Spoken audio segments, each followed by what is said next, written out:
act like you and Dustin and Josh are having one of the conversations that you guys already have all the time.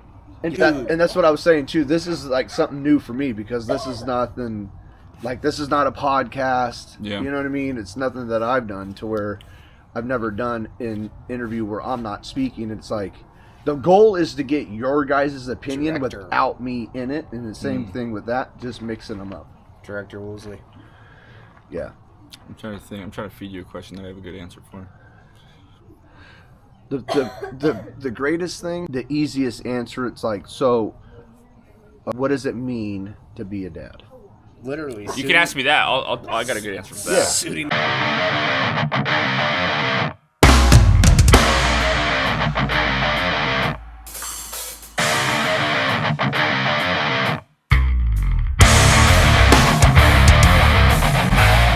Up and showing up. No.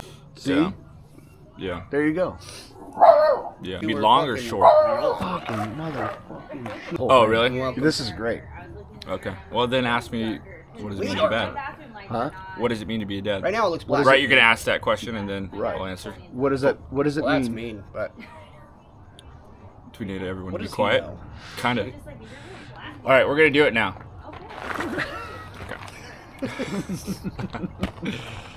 Okay. The funny thing is we've been rolling the whole time. It's all good. chopping it up. Okay. What does it mean to be a dad? Well, in the beginning, I thought it meant to be a dad was to provide financially and just bring money and make sure they were taken care of, food, housing, and all that. But understand is it takes a lot more to provide for my wife and my child than more than money. It takes love. It takes quality time together. It takes present while I'm actually home. It takes time and energy. Being lazy and wanting to connect with my family and being a part of my child's life. I grew up with a father that was there, but he wasn't there. So that's been a huge lesson for me is to learn how to be present in the moment with my children, and that they're not just something to be dismissed, but they deserve the time to be poured out on, and for me to be there with them. I did say children. Killer. I mean, it's killer. Yeah. Children. I did say children. Zach, was it ever difficult for you to step into the father role?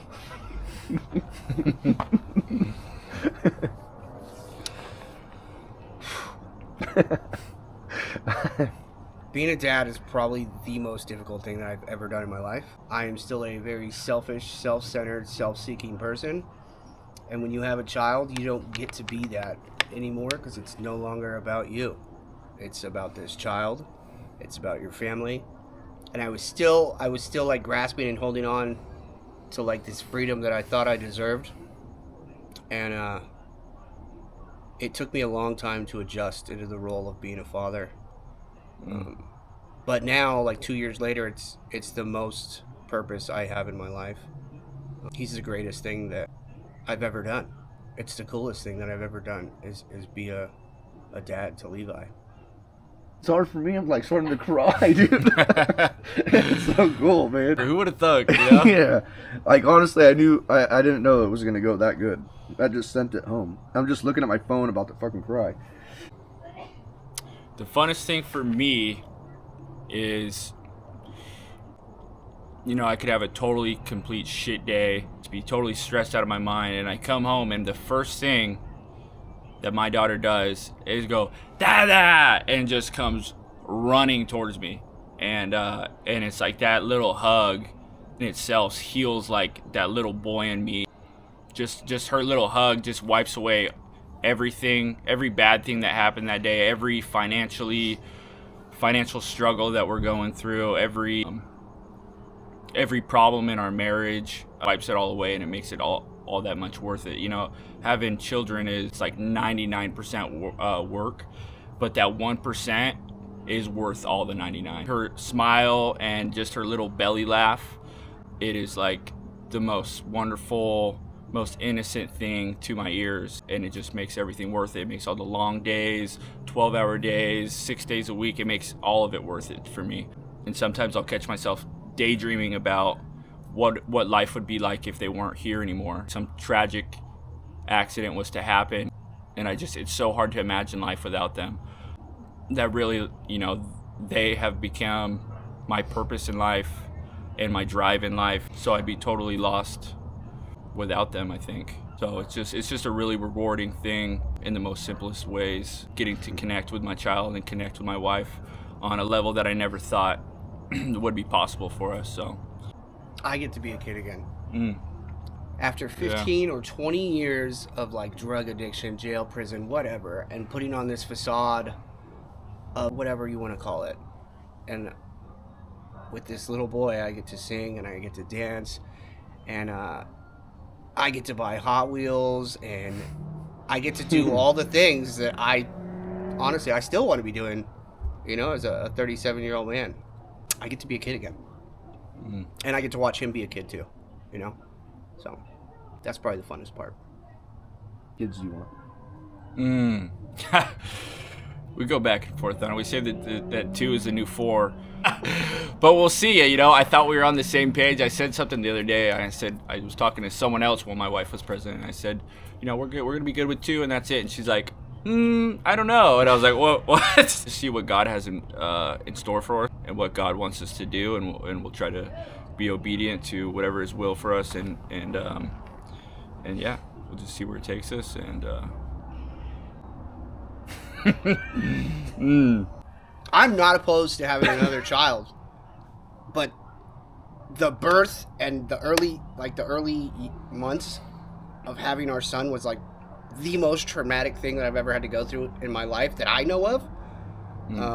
Because I'm learning how to be a dad, she's learning how to be a mom, and our child has colic and he doesn't sleep and he's miserable all the time, and me and her are not getting along, and it almost broke us. It almost broke me. So thinking about having another child, like, I think of all of that.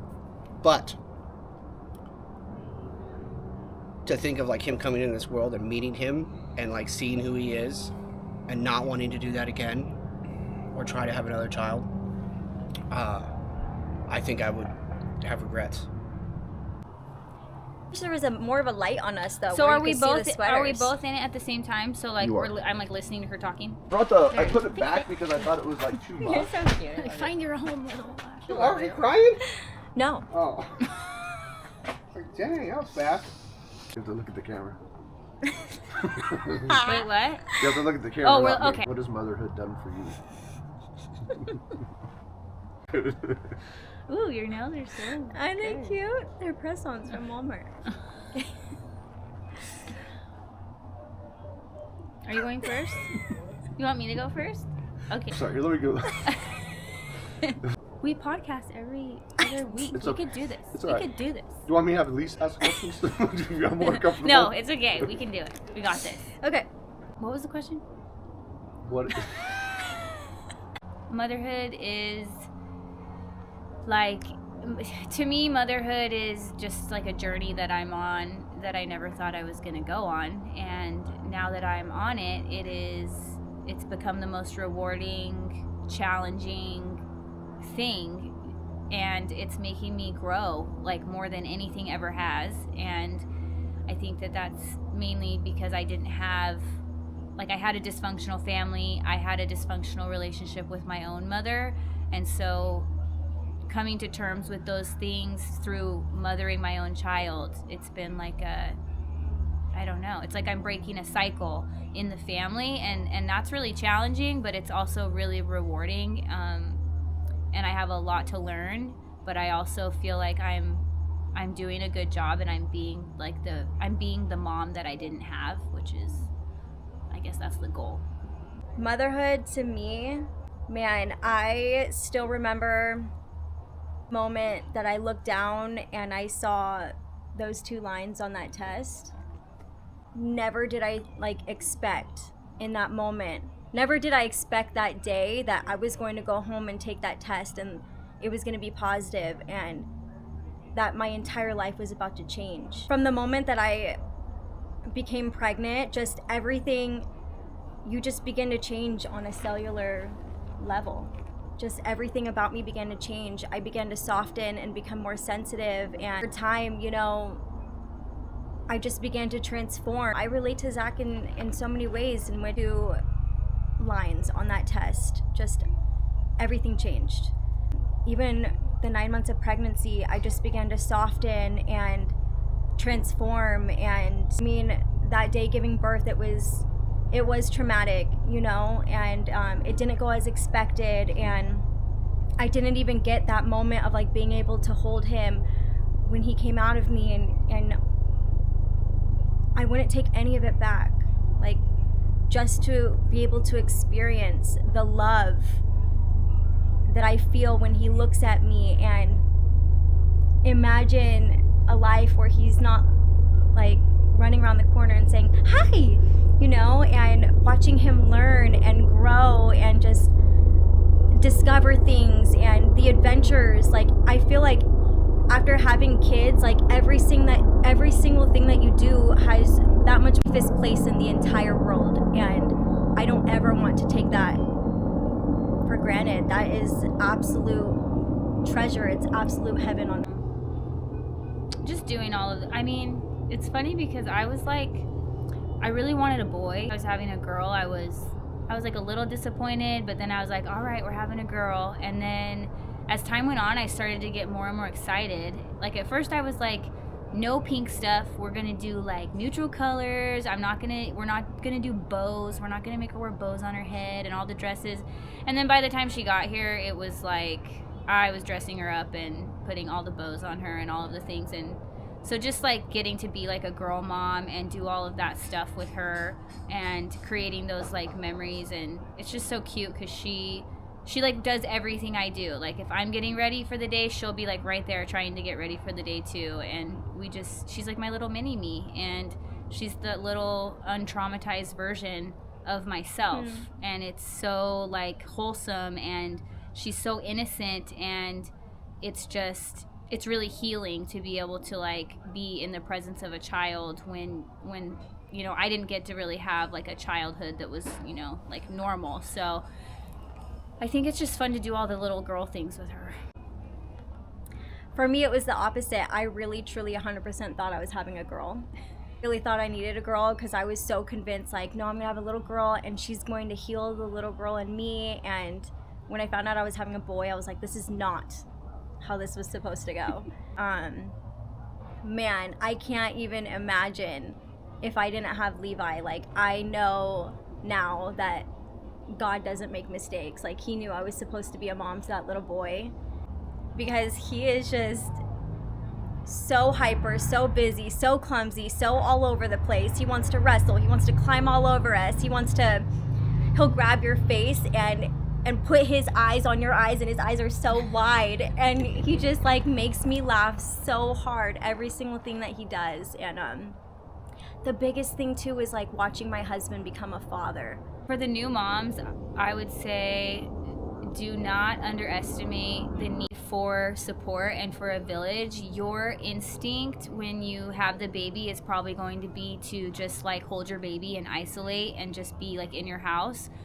Get out of your house, find people to go on walks with, find people to, whatever it is you like to do or whatever it is you're into, you need to get community with other moms with kids your same age. Like, I wouldn't be here without the support from the other moms that had babies around the same time as me. We did so much stuff together, and we held each other up. Like, some of us were going through it, and it was just such a special time.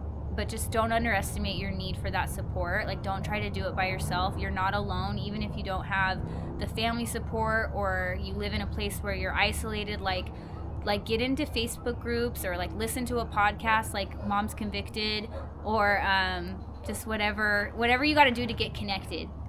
Because being alone in your head while you're taking care of a tiny human is it gets very scary very quickly. And also just like pray, just like pray, because you're going to need the strength. Into community, there are lots of groups on Facebook and young moms, and I see people out there creating community for each other. So don't be afraid to get involved. Don't be afraid to just show up. Don't isolate, you know what I mean? Don't act like you got this. Nobody's got this, you know what I mean? We're all just winging it. We're all just trying to figure it out together. And I think at first, like, I just wanted people to think that I was capable.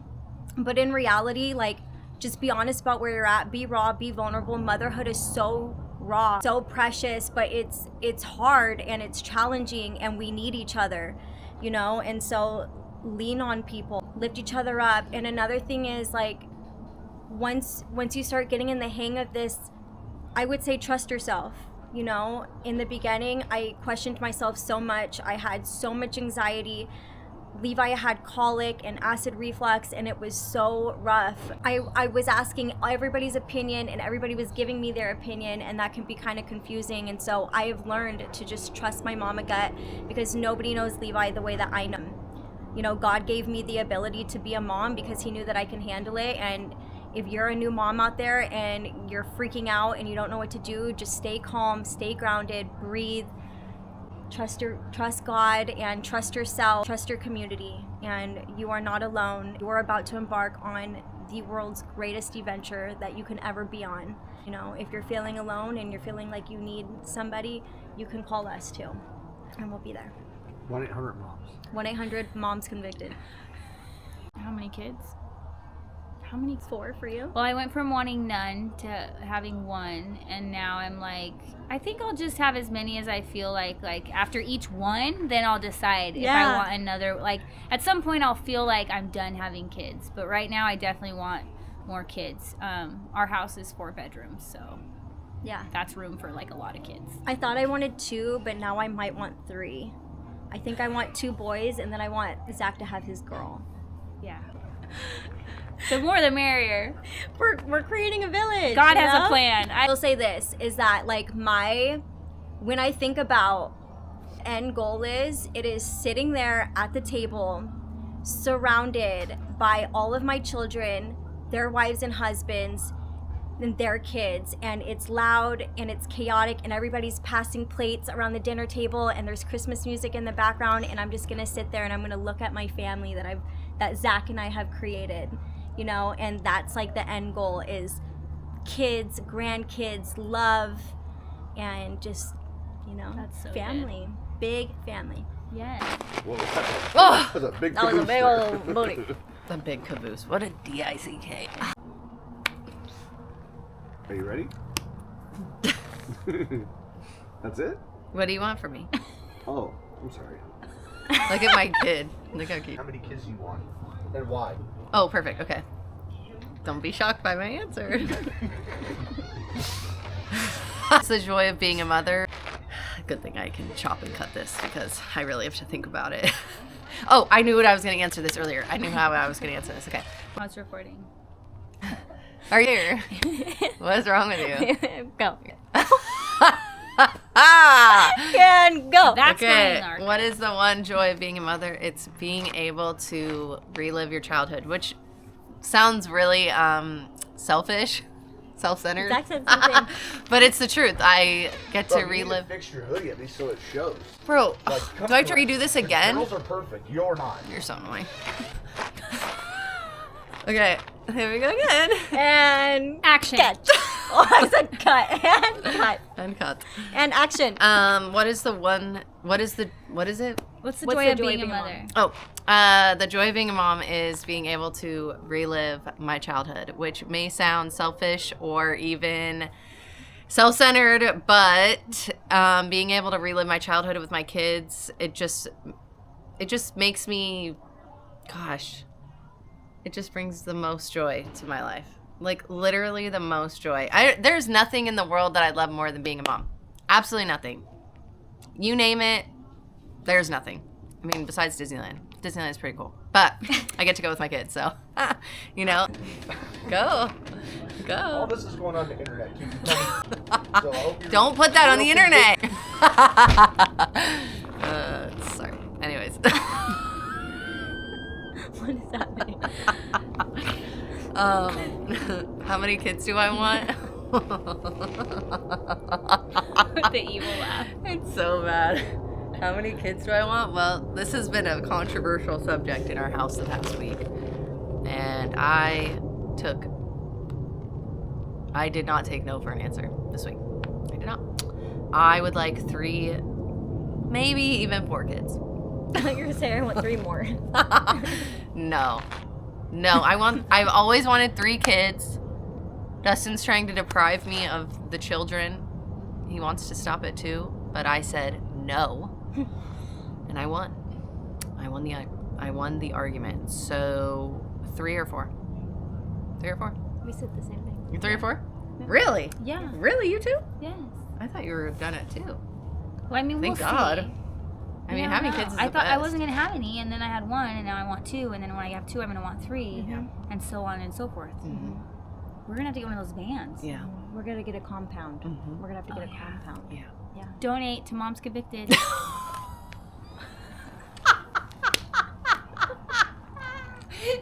Hey, that was like the cherry on top of the whole thing right now. Donate to Moms Convicted. Are we Yeah, done? I think so. I mean, hashtag Moms moms. Convicted. We've been. Gun to your head, how many kids do you want? 2. You're a liar. What keeps you dedicated? My family. What's the biggest joy about being a dad? The biggest joy is seeing their happiness. Coming at ya. You're such a friggin' nut job, dude. Don't you ever try to withhold children from me again, okay? Otherwise, next time you're going over the fence line. Hey, you want to try tonight? Yeah.